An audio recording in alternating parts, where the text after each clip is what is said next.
Not only did Jesus Christ claim to be God, not only did he predict his own death, but then he rose from the dead 3 days later. If the Bible is true, then what happened 2,000 years ago is the most important event in all of history. And I'm gonna tell you about it, but this time in Minecraft. And if you're a Christian, Muslim, Hindu, Buddhist, atheist, agnostic, etc., you're completely welcome here. But how did this all happen? What did Jesus do? And why is this so dang important? Well, according to the Gospels and what's been discovered throughout history, this all started in the year 30 AD in the town of Galilee in modern-day Israel, Palestine. At age 30, Jesus started his own ministry and began doing amazing things like the Sermon on the Mount, clearing blindness, removing poison, freeing people from demons, and even respawning people in hardcore mode. But despite these miracles, some people decided that they didn't really like Jesus. These people were the Pharisees. Ironically, they were the religious leaders who taught people about God, prayed publicly, fasted visually, and led synagogues. If you didn't know, a synagogue is basically a church or mosque, but for Jews, and Jesus was a Jew. The more the Pharisees saw Jesus doing miraculous things, and hearing of people turning to follow him, they got more and more angry. Now, Jesus wasn't just doing miracles, he was also warning against hypocrisy. These religious leaders were actually turning people away from the true God, and Jesus was trying to stop it, because he loves his children. But the Pharisees hated this with all their might, so they decided to do the unthinkable to Jesus. Now, since he had many followers at the time, this would be pretty hard to do, so they devised a plan. At some point, Jesus went back to his disciples and had the Last Supper with them. And as they were eating, the vibe became uneasy. Truly, I tell you, one of you will betray me. Every disciple gasped. One by one, they started asking him if it was them, until a specific one asked, "Teacher, is it me?" You've said so, Judas. Immediately, Judas left.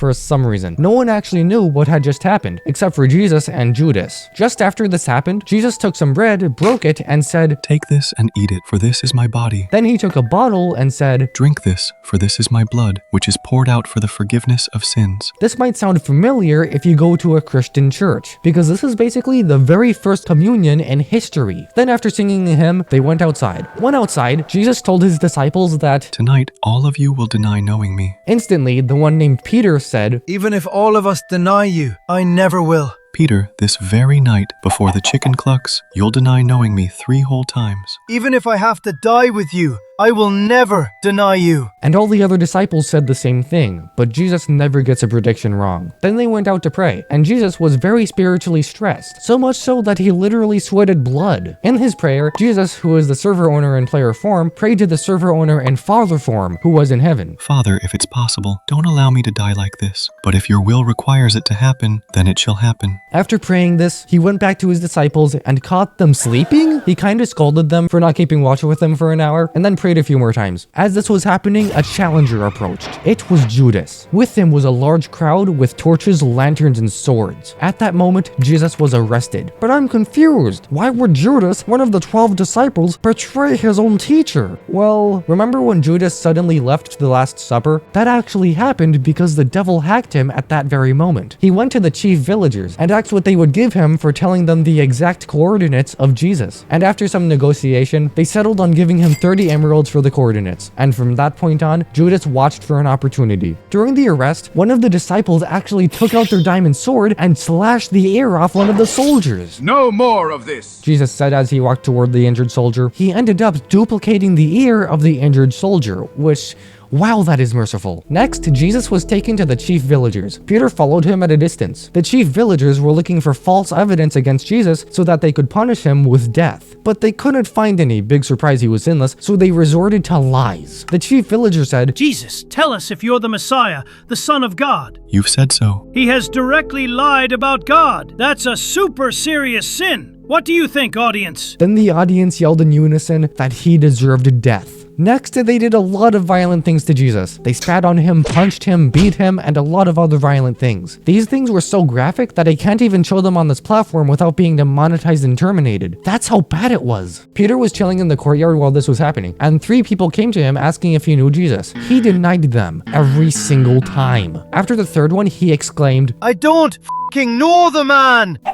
Instantly, a chicken clucked. Then Peter remembered what Jesus said. He instantly began to cry. One of the other disciples, the one named Judas, was flooded with guilt, so he tried to refund his decision and paid back the emeralds to the chief villagers. But it was too late. The damage had already been done. So Judas went under a tree, dug a hole, and placed gravel on top of his head until his items came out. Early the next morning, the chief villagers took Jesus to the governor villager at the time, who was named Pontius Pilate. He said, "If you're the Messiah, then tell us." Even if I told you, you wouldn't believe me. Are you the Son of God? You say that I am. He just committed blasphemy. He lied about God. So after this, Pilate came up with an idea. You see, there was a well-known prisoner by the name of Jesus, Barabbas. He was not Jesus Christ, it was a different person who was a violent criminal. So when they were taken to the crowd, Pilate asked them which one should be released, and just guess which one they picked. The crowd yelled to release Barabbas. This decision was pretty clear, but after releasing him, what should happen to Christ? Well, the crowd was thinking of many execution methods. In those times, there was one particular one that was way worse than all the rest. This method brutally beat the prisoner up, then hammered dirty nails directly into the person's hands and feet, connecting them to a few logs in the shape of a cross. This method was called crucifixion, and a not so fun fact is that the word crucifixion is where we get the word excruciating from. So after Pilate asked what to do with Jesus Christ, the crowd yelled to crucify him, the most severe punishment for the most innocent person. So Barabbas was released and Christ was handed over to be crucified. They took him somewhere else, crafted a chainmail helmet, and enchanted it with thorns. Somehow, instead of it making it hurt other people, this made the helmet directly hurt Jesus. This helmet was named the Crown of Thorns, and after he lost quite a few hearts, they mocked him, acting like it was an actual crown. And after smacking him some more, they led him away to crucifixion. They made Jesus carry his own cross to Golgotha, which is the place of the skull. And after falling 3 whole times due to the weakness and slowness he was enduring, he was brutally nailed to the wood directly through his hands and feet. As the crowd was mocking and insulting him, Jesus said, Father, forgive them, for they know not what they do. That is some hard toleration right there. There were also 2 criminals that were crucified to the left and right of Jesus. One of them said, Yo, Jesus, your dad's the server owner, right? Free yourself and us. But the other frowned at him. Don't you fear God? We're being punished fairly for our actions, but this man has never done anything wrong in his entire life. Jesus, remember me when you come into your kingdom. Truly, I tell you today, you'll be with me in paradise. Jesus spent approximately 6 entire hours on that cross, and he was being punished for the sins of the world. Every sin you've ever committed can be paid for if you repent to Jesus. And after saying, It is finished, he breathed for the last time, giving up his spirit.